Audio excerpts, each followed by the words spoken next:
के video session में आप सभी का स्वागत है।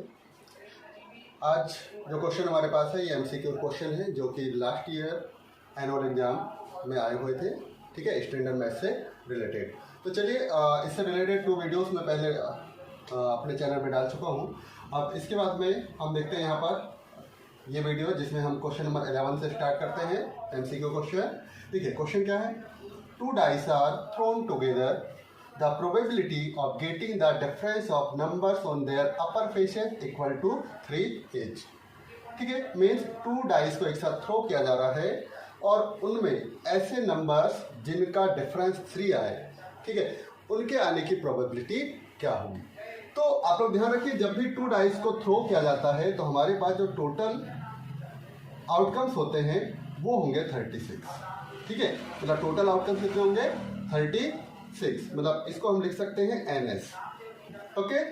NS हो जाएगा 36 and difference of the upper numbers, और अपर नंबर का जो डिफरेंस है वो कितना आना चाहिए 3। तो नंबर्स क्या क्या आ सकते हैं, तो अगर हम पॉसिबल या कहना चाहिए फेवरेबल आउटकम्स की बात करें तो फेवरेबल आउटकम में ऐसे 2 नंबर्स जिनका डिफरेंस 3 आना चाहिए वो नंबर क्या क्या हो सकते हैं। पहले आपके पास आ सकता है 14, फिर आ सकता है 25, फिर आ सकता है आपके पास में 36, like this 41, 52 and 63, okay, like this 1 2 3 4 5 6। ऐसी जो कंडीशन है, मतलब 3 डिफरेंस आने वाली जो कंडीशन है वो कितनी होगी 3, तो वो NA जो हमारे पास फेवरेबल आउटकम है वो हो जाएगी 6, ओके। सो प्रोबेबिलिटी क्या होगी, प्रोबेबिलिटी होती है फेवरेबल आउटकम्स अपॉन में टोटल आउटकम्स, मीन्स 6/36, ओके, 6/36 ये कंडीशन हो जाएगी प्रोबेबिलिटी की। और अगर हम इसको डिवाइड करेंगे तो ये आ जाएगा 1/6। तो यहाँ पर प्रोबेबिलिटी जो होगी वो होगी 1/6, means option C is a right option. Clear.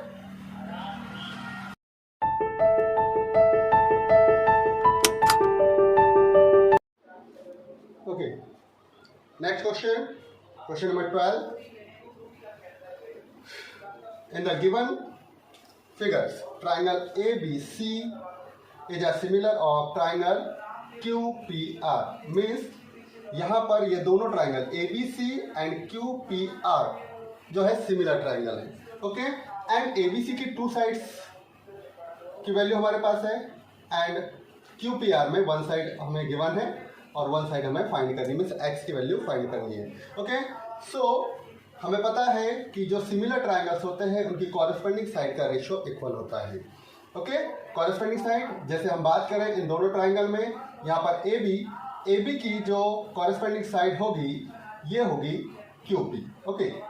ये इसकी AB की कॉरेस्पॉन्डिंग साइड क्या होगी QP, क्योंकि ट्राइंगल हमें वैसे ही दिया हुआ है, triangle ABC similar triangle QPR, okay. So AB की कॉरेस्पॉन्डिंग साइड हो जाएगी QP, देन BC की कॉरेस्पॉन्डिंग साइड हो जाएगी PR, ओके, एंड CA की हो जाएगी PQ, ओके। तो दोनों ट्राइंगल सिमिलर है तो सिमिलर ट्राइंगल की जो कॉरेस्पॉन्डिंग साइड है उनका रेशो इक्वल है। तो यहाँ पर हम क्या कर सकते हैं, जिनकी वैल्यू दी हुई है उन दोनों साइड्स को कॉरेस्पॉन्डिंग साइड का रेशियो हम इक्वल ले लेते हैं। तो यहाँ जैसे हम ले लेते हैं CA, तो CA की कॉरेस्पॉन्डिंग साइड हो जाएगी क्या आपके पास RQ, ओके, क्या हो जाएगी RQ, ओके, इक्वल यहाँ पर अब हम साइड ले लेते हैं BC, तो BC की कॉरेस्पॉन्डिंग साइड हो जाएगी क्या PR, ओके, इस तरीके से। और अब इनकी वैल्यू हम यहाँ पर पुट कर देते हैं। क्लियर। तो देखिए CA की वैल्यू हमारे पास हो जाएगी 6 centimetre, RQ 3 equal BC 5 and RP X, okay. 3 1 जा 3, 3 2 जा 6। सो X इक्वल हो जाएगा 5/2, इट मीन्स X इक्वल हो जाएगा 2.5 सेंटीमीटर, ओके। तो ये हो गई X की वैल्यू, हमें X की वैल्यू फाइंड करनी थी तो X की वैल्यू हमारे पास आ जाएगी 2.5, okay. So option number B is a right option. Clear, okay student, let's see next question, question number 13, okay. तो क्वेश्चन नंबर 13 के हमारे पास the distance of the point -68 from origin is. Okay, means ये जो point हमारे पास है -68, इसकी distance हमें फाइंड करनी है ओरिजिन से। तो डिस्टेंस फाइंड करने के लिए हम लोग क्या यूज करेंगे, अप्लाई करेंगे distance formula. Okay, so origin हम बात करें ओरिजिन, तो ओरिजिन के जो कोऑर्डिनेट होते हैं वो हो जाते हैं 0 0। Okay, clear? एक्स का कोऑर्डिनेट भी 0 एंड वाई का कोऑर्डिनेट भी 0, एंड ये जो पॉइंट है उसके कोऑर्डिनेट हमारे पास है -68। तो इन दोनों के बीच की डिस्टेंस अगर हमें फाइंड करनी है तो हम डिस्टेंस फॉर्मूला को यहाँ पर अप्लाई कर सकते हैं। Okay, and distance formula we know that क्या होता है, x2 - x1 whole square plus y2 - y1 whole square.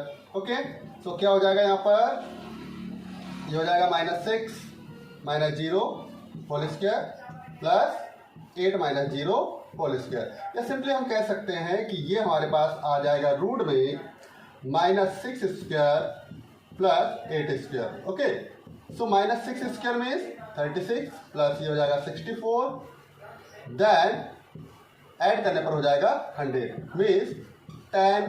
100 का रूट क्या हो जाएगा आपका, स्क्वायर रूट 10। ओके, सो यहाँ पर दोनों के बीच की जो डिस्टेंस होगी वो 10 यूनिट्स होगी। ओके, और 10 units means option D is right.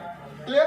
तो इस तरीके से ओके, नेक्स्ट क्वेश्चन नंबर 14 क्या है, क्वेश्चन देखिए, in the given figure PQ is a tangent to the circle with center O if angle OPQ is equal to x and angle POQ is equal to y, then x plus y means x plus y की value हमें चाहिए। Okay, so look this triangle, यहाँ पर ये जो triangle आपके पास बना हुआ है PQO और OQP, ये ट्राइंगल है। ओके, इस ट्राइंगल के 3 एंगल हम बात कर रहे हैं, तो ये x, यहाँ पर y एंड यहाँ पर ये O। ओके, तो ट्राइंगल के तीनों एंगल का सम 180 होता है, ये हमें पता है। क्लियर?